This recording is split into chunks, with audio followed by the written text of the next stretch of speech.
Ja, jeg får røyne ta seg syndrom etter her. Handrit. Vi har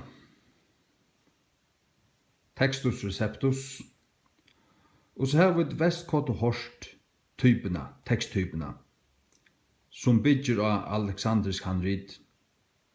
Her har vi et Alexandrium, her har vi et Antiochio og Byzantium og understø. Til den antiochiska byzantiska teksttypen. Her har vi originalerna, altså for Nya Testamentet, til cirka fra år 40 til 100. Johannes var den siste som skriver i åpenberingsene. Og så ganger tøyen fram etter det vårt, vi tar år 1000 her, og nå har vi år 2016. Her har vi en familie av handriton. Og her har vi en familie av handriton. Her sier 45, her sier 5600. Og legg mest til, dette er ikke komplett Nya Testamenter, men dette er vittner. 5600 dokumenterede vittner. Og det kan være imisk, det kan være en bok ur Bibelene, eller ur Nya Testamentet. Det kan være en blæsuja, det kan være nekre kapitler, eller et lydde brot. Her så det et papyrusbrot. A small papyrus fragment of the Gospel of John. Cirka AD 125. Så heter det et pekte tar av funnet, og tar kan et her til så ikke akkurat hva stendur her, og dette for et nummer, hatta pette for et nummer, og hatta pette for et nummer. Ja. Papyrus fragment of the Gospel of John, P2, cirka AD 124. Og i textus receptus familjene vårt du, hette er de tryggvande oppsøkende tøyene. Palleba, vanlig folk, fatøk, og de skriver av papyrus, og de heldur stått, de har stått av livet tøy, kanskje 200-300 år så er det ferdigt, og de må kopierast. Og hese tro av Guds år, fullkomlig at det var høylagt, og det måtte ikke nærstast vi, det måtte ikke pilkast vi, det måtte avskrivast år for år, så nærgjørligt. Og tøy hadde seg her handriten stått av livet tøy, vi takkar bare et døm i her, originalene er her, ja?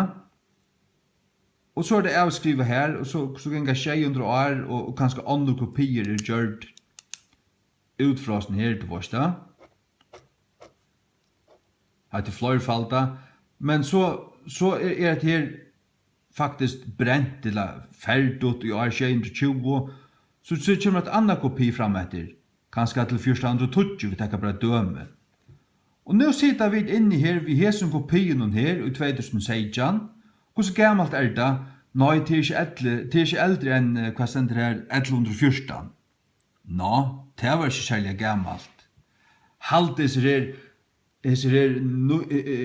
som hører til ta nudja skolan, du vet. Ta nudja skolan, her som alt skal prekvast vitenskapelige, og tar bare hoks om ta eldstu handriten, eldstu.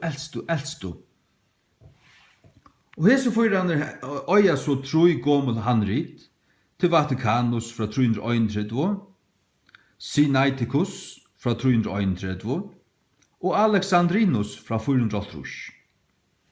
Hese troi handritene er å skriva av vellum til djauraskin, og ta ferst ikkje. Men hese troi handritene er av til alexandriske teksttypene, de vujja fra til antiochiske og byzantiske teksttypen som vi kalla textus receptus, vujja fullkomliga fra. Og vi vet at det tar av finne handrit tulja, som har vært av hesens lænon, nyer til Alexandrio, og tar hava korruptera deg, tar ikke talt deg så som de var, og tar skriva av det fra koinogriskon til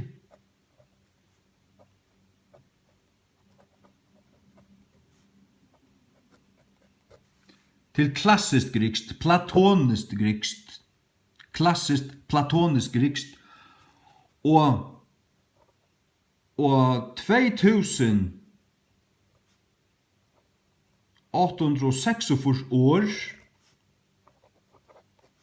mangla. Teksteren miste 2846 år, tar tog det ikke så nøye, og tar blekk av halvvers og setningar og år og titlar og alt mulig borstur. Og hatt sværa til 4 og 17 Petersbrev. Hatt tvøytet der ut.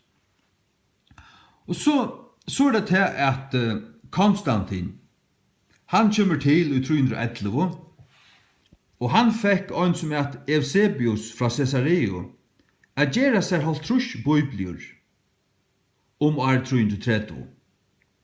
Eusebius fikk handrit ur Alexandrio, til han fyllde til Alexandriska skolan, og han var vinner vi Origen i Alexandrio.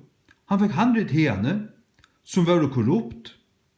Således kom alexandriske korrupte teksteren inn i romversk-katolske skøttekirkene, langt fra byrjan av.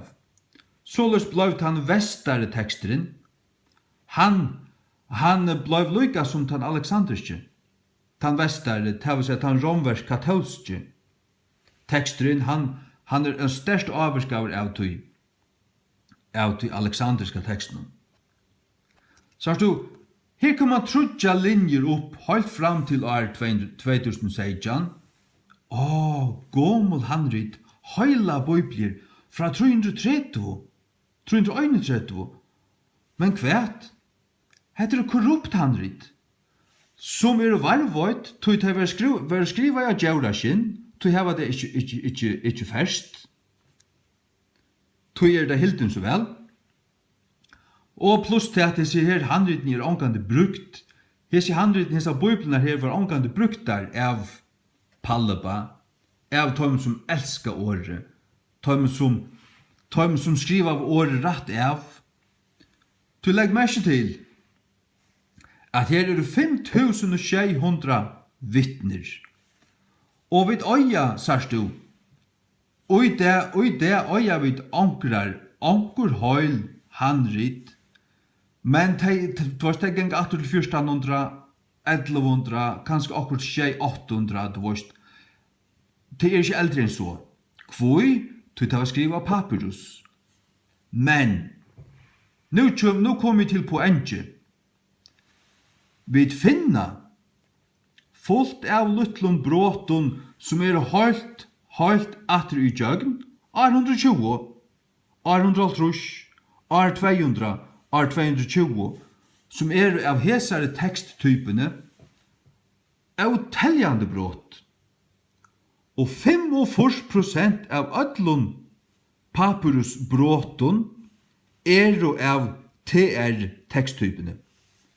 Øynans 15% av Westcott og Horst teksttypene.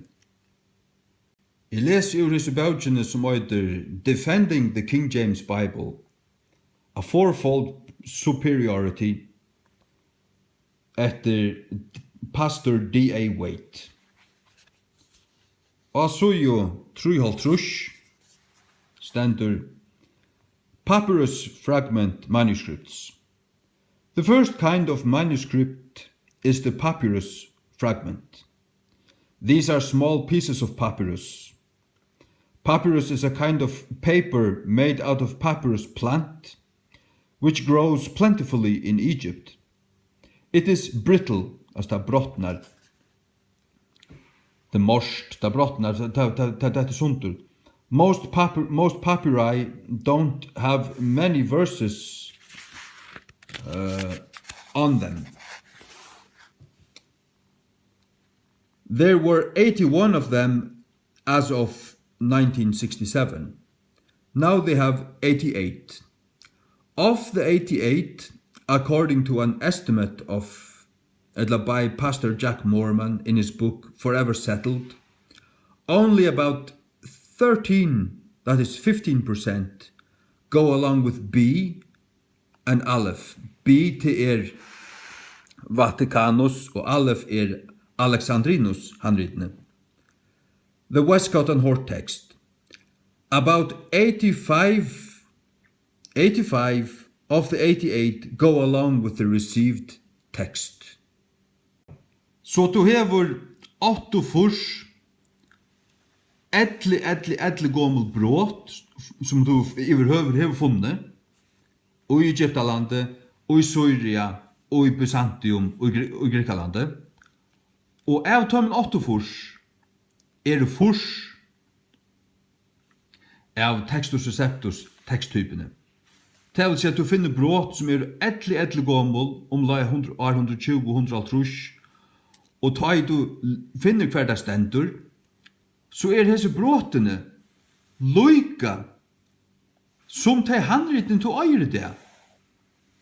Det vil si at alt i hesare teksttypene, hesare haupen av manuskripten, som du overhøver hever her, hever du de eldste vittnene som finnast, og de underbydja hendan teksten. Øynans 15% til 13 vittner underbydja hendan teksten.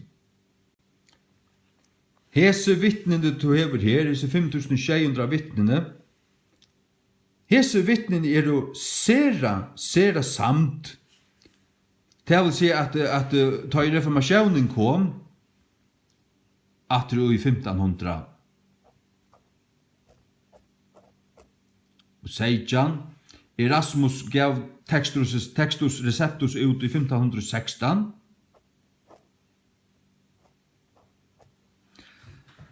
Ta det så hukt på at den her teksthaupen her, og at de høyle manuskriptene tar 8, som de kunne savna, som kanskje gjengo atter til år 1000, år 1100, år 800, imist, men de var alle øyne, fullstendig øyne, kanskje to en blæsu jo, og kanskje 8 til 2 år var imisk, fra handrit til handrit.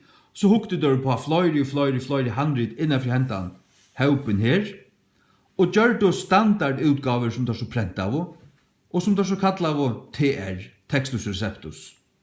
Ja. Til det som hendte under reformasjonene, og hese handritten her fullkomlig øyne. De tar seg at de 95% øyne. Hese fullstendig ausamt. Fullkomlig ausamt. Hese tror her, Vaticanus, Sinaiticus og Alexandrinus, det 2 av dem tar av samanbåret. Jeg minns om det Vaticanus og Alexandrinus tar av samanbåret. Og det 3000 vesentlige moner og evangelium aløyna. Fullkomlig ausamt. Det vil si at dette ikke et fundament å standa av. Tog det så klant. Dette så få vittner. Dette riar. Dette en egyptisk en egyptiskur sevleigur, som hvis du lener det åan, så stinger han hål hånden av der. Hette en grunnvødler. Hette grunnvødler Guds års. Hette bygninger Guds års. Hette Guds år.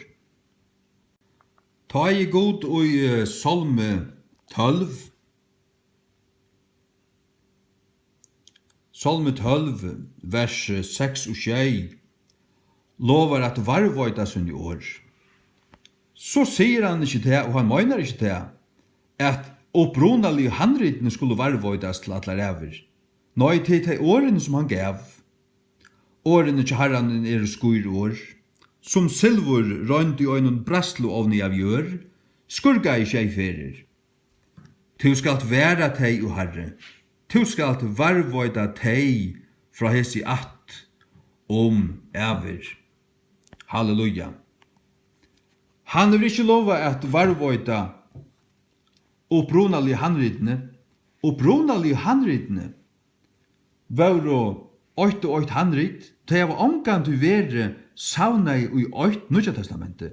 Upprunalige handritene har ganske liva 130-200 år, og så det blivit nyttuleis. Det byrja at detta suntur. Papyrus morlast, det er akkur som trevjar av planto, og det brottnar, og så nyttar det ikke mer. Så må det avskrivast. Og det det som hent her, fløyre fyrir oppa etter, vet du, nu har vi bara tekna 4 linjer her, men her jo 100 av linjen som geng oppa etter her point. Og ta i ødelse vittnene koma til okkara, eller var kommet til tøyr og i reformasjonene.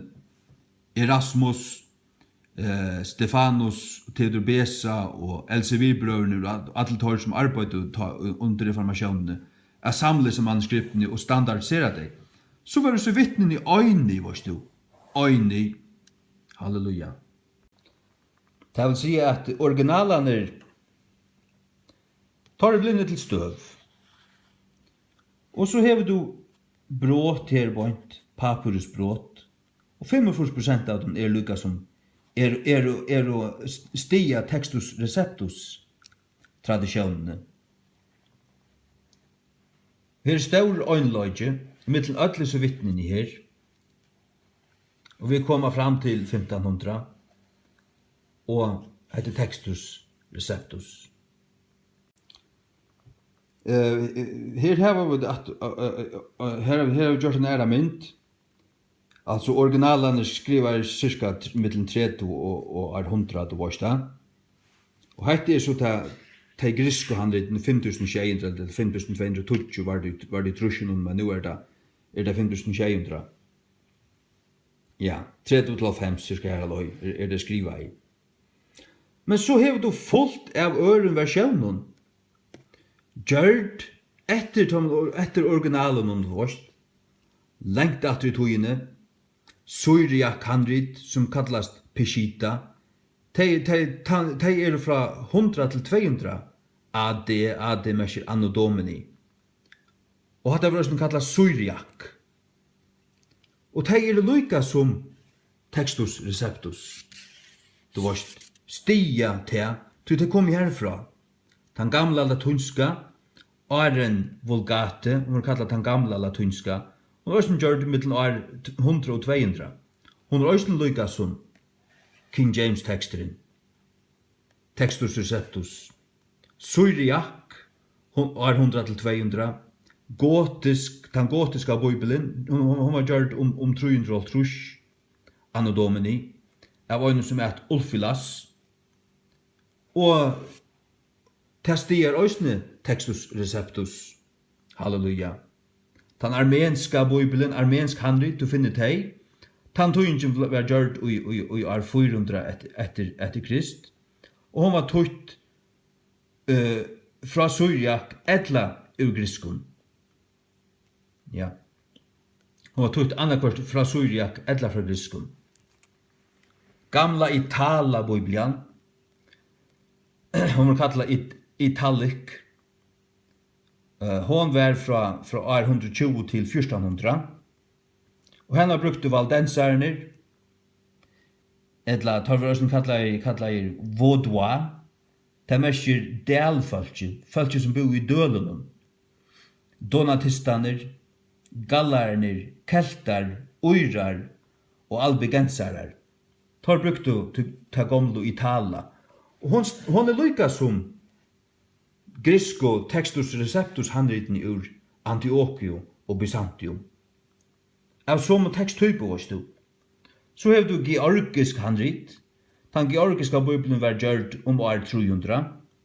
Flertallet av tøymon byzantisk. Byzantisk altså.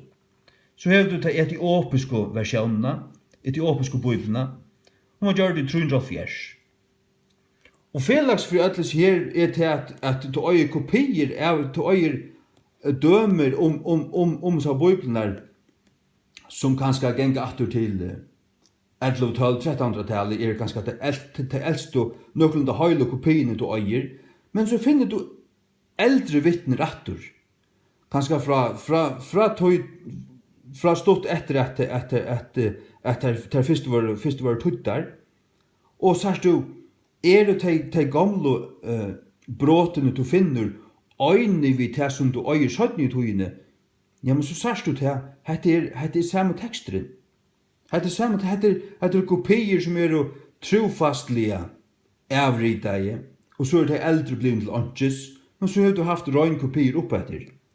Tog underbygge hese textus receptus. Såløs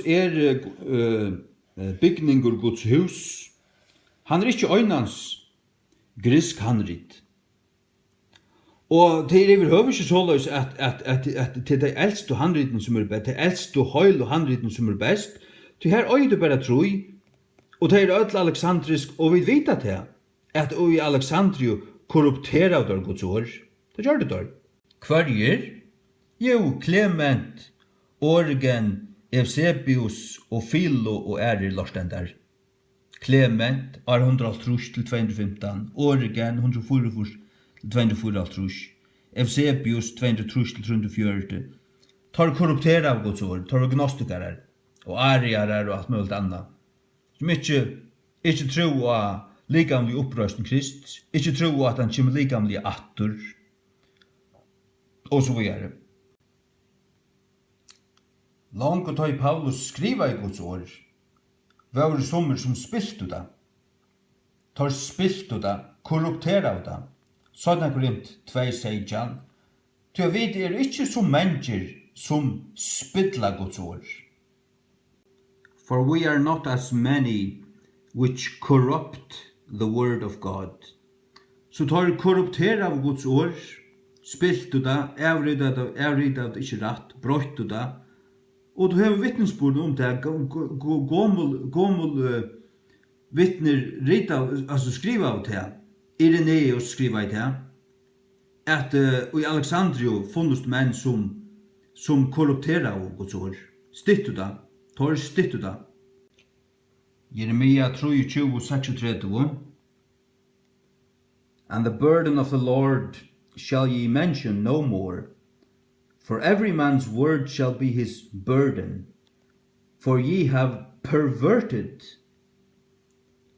the words of the living God. Ikke the word, men the words. Ty at hit hava spilt, brantla, pervertera årene tja hinn og livande gode. Det som der hava gjørst, men hei standa rett, skriva rett, varvoit rett, tøyt, og i King James-bøyblene, og i føresk og King James, gjør så vel. Så det var et annet, vi hesson handritunnen her. Hette det som tar lært ut det, tar kallast hagre tekstkritikere, tar kallast å være så alminnelige klaukar, tar fullstendig av vreka alt det her hevi her, tog at man ikke nå gommel komplett vittner. Tog at tar narskast bibeljovuisint, eller handridsvuisint, og en verslian, fullstendig av verslian hot. Ja, hver beste eksemplarer som ikke nå øyne for øya. Og så finner der hese tro i handridene, til varvoid til å skrive av vellum, djøraskin. Og så bytja der av hese, og så hese fullstendig av øyne ved hvert anna. Hese gjørt, varst du, av hese månen her, i Alexandrio, Origen, Clement og Philo og Taimon, Eusebius, som ånga viring hadde 4 Guds åre. Tog jeg der brøtta. Og tog var hese handritene av hese typene til lov bare av baukehittlo. Det var gamt av baukehittlo inntil 1841. Anki brukte det. Og jeg heldur teksttyper som luktes dessen her. Det hese falsen her, Guds kyrkja som holdt, de som alltid har vært til røyere dodja for Guds år, de brukte hesa teksttypen her, utom allan heim. Så hesen teksteren han lå fullstendig gøymtur inntil 1841, ta han kom fram atur. Hetta egentlig en tekstur som kom fram her, langt i fyrstu alt. Tøyr og tei som hava lært sitt liv fyrir Guds år, tei hava lært sitt liv fyrir hesa bibelna, hendan tekstin. Jøgn allar alder, og i mye-aldene, tulje mye-aldene, ta der brente folk av alle, ta varda vi hesum teksten om holsen. Ta vil du hava bibelen hengande om holsen av seg, ta det blir brente av alle. Ongen hever lært liv fyrir hendan teksten. Øyne for void, innast inni at dette ikke Guds ord. Vi vet alle at dette Guds ord. Amen. Om korrupsjonene som gikk fyrir seg i Alexandria, hatt her løse korrupsjonene, de fikk opprunnelige handlidene, de brøtte deg. Og herfra kom hese troi. Om til korrupsjonene leser vi hese bøkene her, Forever Settled, A Survey of the Documents and History of the Bible, etter Dr. Jack Moorman. Vi leser her av 729. The early corruption of manuscripts. The last of the apostles to pass away was John. His death is usually placed about 100 AD. In his closing days, he cooperated in the collecting and forming of those writings we call the New Testament. Det skriver altså Eusebius. While John lived, heresy could make no serious headway. He had hardly passed away, however, before perverse teachers infested the Christian church. These years were times which saw the New Testament books corrupted in abundance. Det var altså her i Alexandria tætjak fyrir seg. Eusebius is witness to this fact. He also relates that the corrupted manuscripts were so prevalent that agreement between the copies was hopeless, and that those who were corrupting the scriptures claimed that they really were correcting them. Det sa at de ratta og uidømmen, men uithui så brøtte der deg. This rising flood, as we shall see, had multiplied in abundance copies of the scriptures with bewildering changes in verses and passages within 100 years after the death of John. Ja, det vil si langt i æruøld fra 100 til 200 var for en øyelig korrupsjon fram av skriftene. As Irenaeus said concerning Marcion, the Gnostic, Marcion var en gnostikare, wherefore also Marcion and his followers have betaken themselves to mutilating the scriptures, not acknowledging some books at all, and curtailing the gospel according to Luke and the epistles of Paul. They assert that these alone are authentic, which they themselves shortened. Tar stittu altså skriften her. Så her har du vittnesbord til.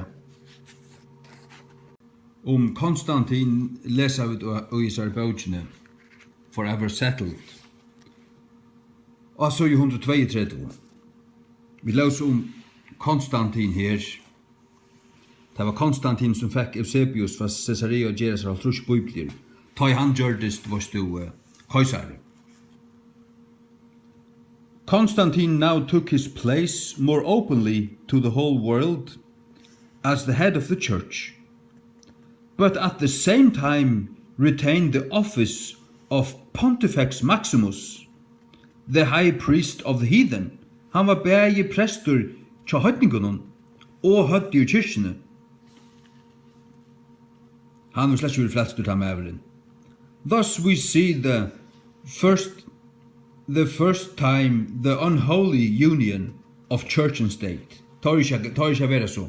Kyrkjan og staten har ikke vera sammenhånd. Kyrkjan har vera etskilt fra staten. Bishops appeared as regular attendants upon the court. The internal matters of Christianity became affairs of state. Sagst du? Kirkjumal, mal som vi kom i kyrkjene, gjørdust statsmal. Altså, kirkjumal ble knappt avgjørt av statsløyeren. Det var ikke henta. Og så til at Konstantin fikk Eusebius fra Caesarea og gjør seg alt bibler. Det stender her, altså jo.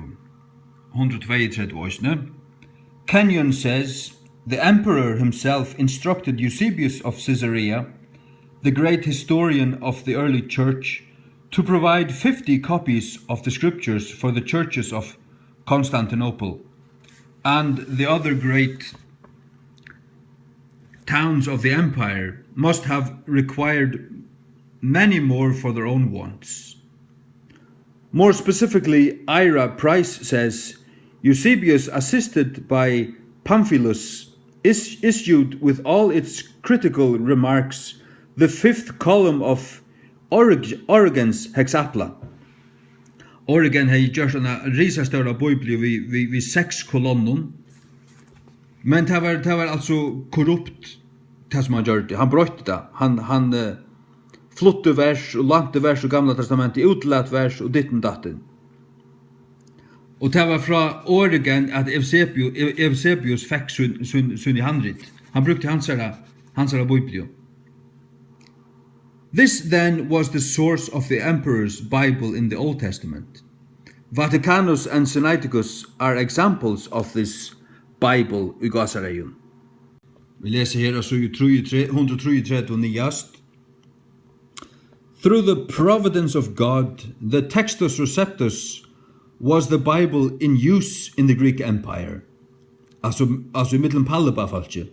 Men tar iverordna og tar rundt å få korrupta bibler inn, men ta vanliga folket brukte alltid en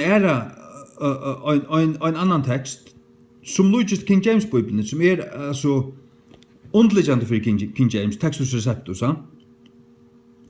In the countries of Syrian Christianity, in southern Italy, in southern France, and in the British Isles in the 2nd century, atri ta brukte der Textus Receptus textnar. This was a full century and more before the Vaticanus and the Sinaiticus saw the light of day. Åren altså, an old åren. When the apostles of the Roman Catholic Church entered these countries in later centuries, they found the people using the Textus Receptus. Altså i 140 så med bautjen her stendt nekka nok så stuttligt. In the 4th century, Helvidius, a great scholar of northern Italy, accused Jerome, altså til å si Jerome, han gjørte at det her en bibel omlai 300. Han accused Jerome, whom the Pope had empowered to form a Bible in Latin for Catholicism, with using corrupt Greek manuscripts. How could Helvidius have accused Jerome of employing corrupt Greek manuscripts if Helvidius had not had the pure Greek text? Hvordan kunde Helvidius avkæra Jerome for å bruka korrupt grisk manuskripter hvis han ikke sjálfur hei en røynare skrift, til røyneskriftene, og til akkurat hva han har haft. Så man leser tingen inn i mittenlinjen. Man ser til at han, Jerome, som gjør det vulgata-bibelene for katolske kyrkene, han har brukt korrupt handrit. Tog at han Helvidius avkardian for det. Tog må Helvidius ha haft røynhandrit, og det har han haft. Textus Receptus, just well. Nu får jeg lyse at her vi her pappurs, eller papyrus bråton, ta der finna sånn lite bråt som innehalder et halvt vers, eller 2-3 vers, eller et eller annet. Kanskje en krukk og ångstane, til å finne at det var stakkars bara løvdenar av en bok lukka som. Hvert stiga det så? Hver en tekst ber det vittnesbord? Hesum teksten eller hesum teksten? Og i det du vorst da. Så for å lysa det kom til visen her. Hvis vi setter okkur fyrir at vi finner oss lukt brot som et her. Vi leser det. Herav kjenna tid anda Guds, hver ande som jottar at Jesus Kristus kommen i kjøten og av gode. Nå det spennende, hva dette, for dette gammalt det her, for dette underbygja Textus Receptus, etla alexandriska teksten. Så kommer vi til neste vers, og hver ande som jottar ikkje at Jesus Kristus kommen i kjøten og ikkje av gode. Oha, nå får vi et stink i hjersta. Hetta fra år 150, og hetta underbygger Textus Receptus, hetta vittnar at hatta versi her ekta, og så foran her, tar seg alltid til at når vi tar eldste vittnene, tid har vi ikke ordentlig, tid har bare brått, tid har ikke noe gammalt, holdt handrit, og vekk vi ødelen som tid påstanda, sier at høyre, jeg tar ikke bare som døme. Så færre dør og hitje og hese alexandriske bøyblen av Jadal, og tar ble opp til 1. Johannes 4, vers 3. Og øyne hver andre som ikke vi kjenner seg Jesus, ikke fra gode. Ho. Øyne hver andre som jottar ikke at Jesus Kristus kommen i kjøten, så Kristus kommen i kjøten, manglar. Heter en alexandrisk perversjon, og en helvetes bibel, ur Alexandrio, til helvetes viane, og Jesu navn, tar det var fjerna, at Jesus Kristus kommen i kjøtten, fer. Så det stendet tverfer, som jottar ikke at Jesus Kristus kommen i kjøtten, ikke av gode. Og hver andre som jottar ikke, her stendet som jottar at Jesus Kristus kommen i kjøtten, fra gode, eller av gode. Og hver andre som jottar ikke at Jesus Kristus kommen i kjøtten, ikke av gode. Men det stendet ikke her. Det manglar her, det stendet bare fyrir. Og hvordan vi hese bøyblene tja, ja, så kallet av tja Victor, hvordan det her, vers 3, eller fra vers 2, av hesen kjenna til anda Guds, og hver ande og jottar Jesus som Kristus, komnan i holde, fra gode. Men hver ande som ikke jottar Jesus, ikke fra gode, at det manglar. Så hadde vi funnet et her, så hette en vittnesbord at Textus Receptus gammalt. Det vil si at det har funnet en 8 fors, så har en brått, og 45% av de aller eldste bråten har funnet underbygger hendan teksten at han rattur, og det han. Så for jeg tenker sammen så hever God ikke lova at varvøyda original handritene. Han vil lova varvøyda sin år, og da hever han. Og hesen teksteren Jesus møyr, nekv møyr. Hesen teker borstur fra tingun som Jesus. Han fjernar just likla ting. Hesi har ikkje lagt til likla tingene jeg treat. Det kan jeg lova deg fyrir. Jeg tar legge høyt i blotjen fyrir. Det vil jeg enda veseta muna sal fyrir. At hesi har ikkje lagt til treat Guds åre. Jeg sier det som et faktum at hesi devlaner her nere i Alexandrio har tidsi fra Guds åre. Det skriver jeg Ireneus langt i år 200. Ireneus skriver jeg det. At det har funnits tar som tog og vekk fra Guds åre. Marcion og fastlærere, gnostikere og ariere. Hesi har ikke lagt til treat Guds åre. God og varvått sitt år. Og det her. Det Textus Receptus. Ja, som sier, ta veset i munna salfyrir. Gjør så vel. Nekka som jeg glemte å si om alle disse versjonene her. gamle versjoner, du vet. Som du også nøye gammel vittner du vet, som stedfestes av versjoner. Nekka som jeg glemte å si det her, til at ta det var tuttar så tullja. Det så gamlar, disse versjoner her. Så ber at det her som teksten om vittnesbord, tog at her kom opp etter vår stol. Kanskje malja lydsender onker år for nudja i, og onker vendi akkur lydde brøtt, men det er den bøyblen som kom ta, til hon som kommer opp til okkara det det vårt.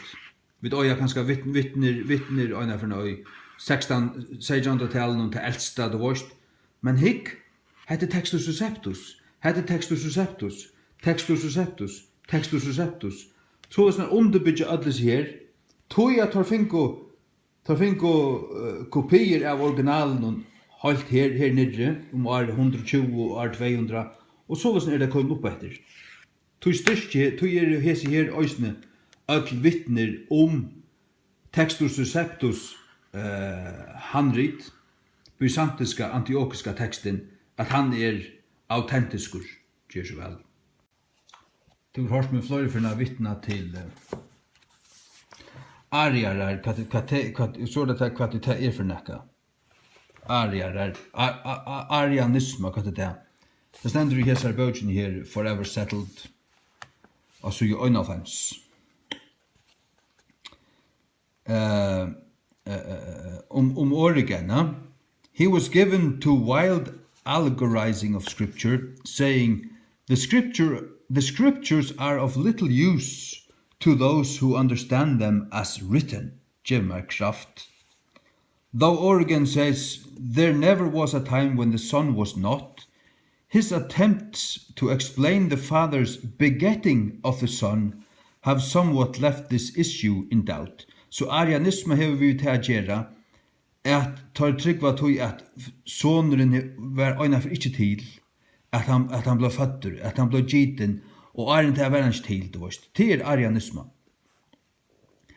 Altså at sonren ikke avgjør god, at han ikke javne vi god feir. Det arianisme og til en falsklæra. In the famous dispute that arose in Alexandria between Arius and Athanasius, 4th century, over the deity of Christ, Origen was called the father of Arianism. Så her har vi det Origen. Og jeg har hørt negvar, prestar og pratikumenn standa og læra til at Jesus var skaptur. Ta røysen jo opp og brøli etter dem, og bøyti hadde av dem, og kalla der nekra helvedes falsklærarar. Det er hva det røysene. Det er ikke løgt å si at her. Så har vi løyt her av Wikipedia, Arianism. In Christianity is a theological concept that asserts that Jesus Christ is the Son of God who was created by God the Father at a point in time, is distinct from the Father and is therefore subordinate to God and not the same as. Ja, han ætskildur fra god feir, og en annar altså det var separat ætskildur og undergiven, eller underlagt, det var minni enn god feir. Subordinate to God, altså, nei, ja, at han, tar teka fra hans goddomlega. At han sonur god som var skaptur av god feir, at han tøyrapunktet, ætskildur fra feiren, ja, han, men distinct from the Father and is therefore subordinate to God. Han ikke. Han javne vi god feir. Les Filippensere brev 2 fra 5 til 20 i King James, så sagt det til at han var javne vi god. Men han avklatt seg til dårten og tog av seg mannamynd og kom nyer til vårt. Ja. Men så ble han litt oppetter, og han hever oppetter her som han førfra. Så arianisme en falsklæra, som livande akkurat middelen i det. Annar hvor prester en ariare. Faktisk, òsne pinsapratkumenn, nekvur som jeg tåsa vi, røyndirska ariare. Og jeg bodde hatt av dem. Filippi brev 2. Ja.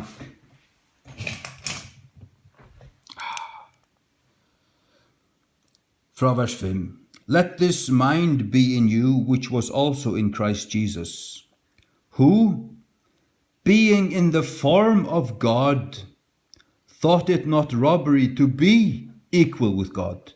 Som verandi og I forme Guds. Han var I Guds mynd, Guds forme, han var god. Helt det ikke rån at vera jaunur vi god. Han var jaunur vi god, han hadde ikke rån å vera det, han var det. But made himself of no reputation, and took upon seg, the form of a servant, tjänarament, and was made in the likeness of men. Was made. Yeah. Og så videre. And being found in fashion as a man, he humbled himself, and became obedient unto death, even the death of the cross. Wherefore God also hath highly exalted him, and given him a name which is above every name, that at the name of Jesus every knee shall bow, of things in heaven, and things in earth, and things under the earth, and that every tongue should confess that Jesus Christ is Lord, to the glory of God the Father. 1 Timotheus 3:16 King James. And without controversy, great is the mystery of godliness. God was manifest in the flesh. Ta Jesus kom I kjøtten, ta var det God som kom I kjøtten. Ikke God feir, men God soneren. Ta Jesus kom, ta kom God. Jesus God. God was manifest in the flesh, justified in the spirit, seen of angels, preached unto the Gentiles, believed on in the world, received up into glory. Årtørsene 8:22 I King James. Årtørsene kapitel 8 visdommen, og det Jesus. Les 4 Korint 8:30. Jesus Kristus Guds visdomur.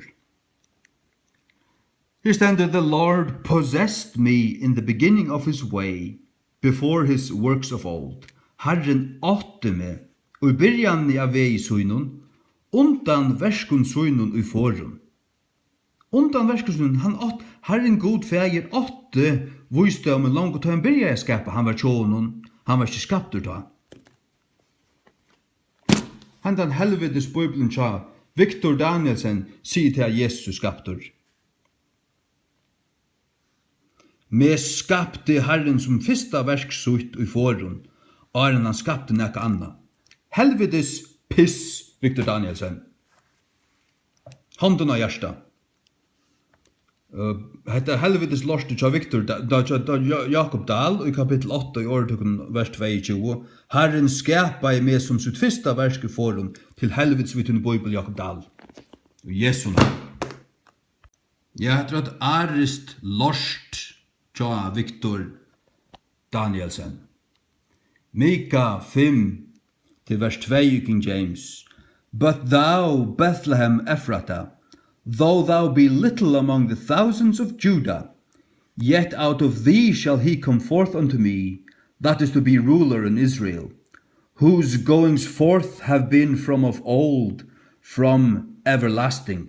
Hvers utgångter eller utfæringar, ta han færen ut a gjer omse, ta han byrjar a gjer omse, whose goings forth, hvers utfæringar hava vere fra ur forun, fra evutverande. Her Jesus, han ur Bethlehem Ephrata. Bethlehem Ephrata minst av Juda 1000, men under honom, under Juda, skulle komma fram han som skulle være stjøtnar I Israel, stegins mykla kongs Jerusalem, Jesus Kristus. Hvers utgånger hava vært fra ur forun, fra evutverande. Han var ongan oppruna, skal jeg si der. Han var ongan oppruna, han var ongan byrjan, han har alltid vært. Hva sier hendan helvetes bibelen tja? Victor Danielsen. Men to, Bethlehem Ephrata, som så lute hever a tøya til a vera mittlen 1000 Juda, ur ter skal oingenga mer ut, som skal være høvding I Israel. Opprone, hansara ur forun, fra forstøyar døvun. Helvetes piss. Mika 5:8 tja Jakob Dahl. Men to, Bethlehem Ephrata, som minst av Juda 1000, fra ter skal til å komme han som høvdingen skal være I Israel. Fra forun sagt hva et år her, opphev. Hva et opphev til byrjan. Fra forun byrjan. Til å si, forun til, ja, til helt lengst gjerne. Helt for, der for, men hever du under byrjan, så hever du under byrjan. Og så var det ikke til æren til byrjanna. Det vil si at Jesus og Bibelen til Dal og Bibelen til Viktor, disse tvei arisko helvetes lorsten her, han er under byrjan. Tar er falsklærande lorstenda klottar. Tar er Bibler er falskar. Men så stendig godt nok for avlukkans døvun her. Men han er et opphav. Ja, så er han skaptur. Ja, men det stendur også i åretukken 8.22 at han skapt, Herren skapte han. Men det stendur ikke her. Her stendur ikke whose origins. Det stendur ikke origin. Opphav er origin. Her stendur ikke origin. Her stendur whose goings forth. Hva er det to go forth? Det er å fære ut. Å komme fram. Det er å ta du har krekva det inntil ta. Ta du fært å gjøre om det. Whose goings forth have been from of old, from everlasting. Therefore will he give them up. Nei, ok, det skal jeg ikke lese. Men sier du, Jesus og King James er en annar enn i hesson Bibelen her. Kvoi? Det hadde tvei arisk, gnostisk, alexandrisk, helvetes, lorsta fra Bibelen. Til helvetes, vet du om i Jesu navn. Sier du, det nyttar ikke. At du hever doktrinerar bøker, bøkene til Luther, og bøkene til Fredrik Wisløff og Spurgeon, og alle møvlen er en øren læreren, og tar læra, og tar argumentera, og tar filosofera om hvor Jesus Kristus er goddomelig, hvor han er god, og ditt og datten, men så hever du tver bibler, som sier at han er skaptur og at han hever en oppruna. At han er skaptur og at han hever en oppruna. Og i 4 Timotheus 3:16 her som King James sier, God was manifest in the flesh. God, ta Jesus kom i kjøttet, ta var det God som kom. Her sier hesa boar, her stender bare han. Han. Ja.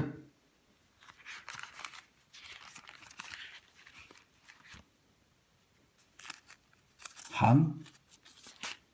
Der sier boar lukka. Og ei vita er løndardømmer Guds attans mykjel. Jeg maler liv da. Jeg talte slett ikke. Her stender bare han som var oppenbæra av i holde. Jeg har skriva god. Du tar øyre være god. God var oppenbæra av i holde. Ja. Her stod altså han som. Til det som stender i helvetes lorsken tja. Helvetes lorsken tja Victor Danielsen.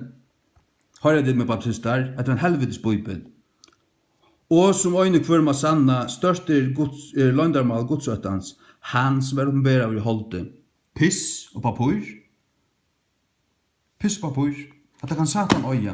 At det er en perversjon. Og så kunne de lese hetta så hyggelige inn i iktus, eller hva det øyter. Onkur dama, du var lese av et årtøysene kapittel 8 i kvöld. Og så alt så pent ljøs, stearinljøs og alt så pent. Alt var ikke kvært, det var hyggeligt. Og så leser hun, det var og så er det en perversjon hun leser. Jeg tål det slett ikke. Jeg slett ikke det. Jeg vil ikke høre det. Jeg vil ikke høre det. Jeg orker ikke høre det. Jeg vil anstygt for det. At høyre perversjoner av Guds åre lysner opp. Da setter vi heldre å lese det her. Mina gau og gamle King James. Reformationsbibel. Blau rei rundt her. Som minner av blau Jesu martyra. Og jeg skulle heldur være halvsøgtur for Guds år enn at avnokta det. Ja, så jeg har jo hjemme her inne. Jeg har slett ikke hjemme, vet ikke, og jeg er sånn lorsen her, eller sånn lorsen her. Slett ikke. Jeg gautar ikke nekra forfalskning av Guds åre. Lengt verre forbrentare enn så. Til helvets vittammen i Jesu navn. Amen, amen og amen. Jeg sier hva som er. Skal jeg genga og møte at du i luiven?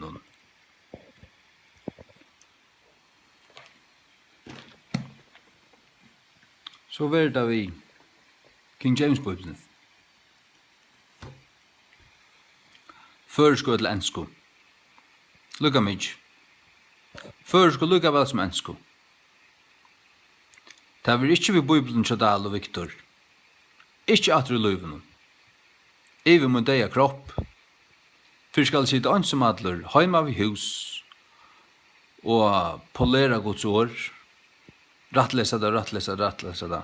Akka livet er rattlesa det for trætt. Så igjen det var prentingar. Det var prentingar halvan august. Akka nu, fyrre dagen var livet atter. Alla Bibelen sjöknum. Og ja. Nei, jeg skal det som jeg leser som Guds ord, jeg skal vite at det er Guds ord. Til ånga myndløyga der sjálfun. Legg ikke hva du heldur, hva du lyser, hva du lærst i skola, og hørst omkring prætikoman sia, eller filosofera det fram til, eller hørst, eller drømt, eller nekka som helst. Takste myndløyga skal standa, så kan alt anna være undrørna. Hallig andans rød, ditten datten, til fina sortan. Men Guds ord skal standa, og det som stendur, det skal være Guds ord. Ordelig rundt og rett, 100%. Ja. Korsi morla menn. Amen. Altså, utan a himprast vi, så bak framan av oss nu. Vi spett jo da. Just vel.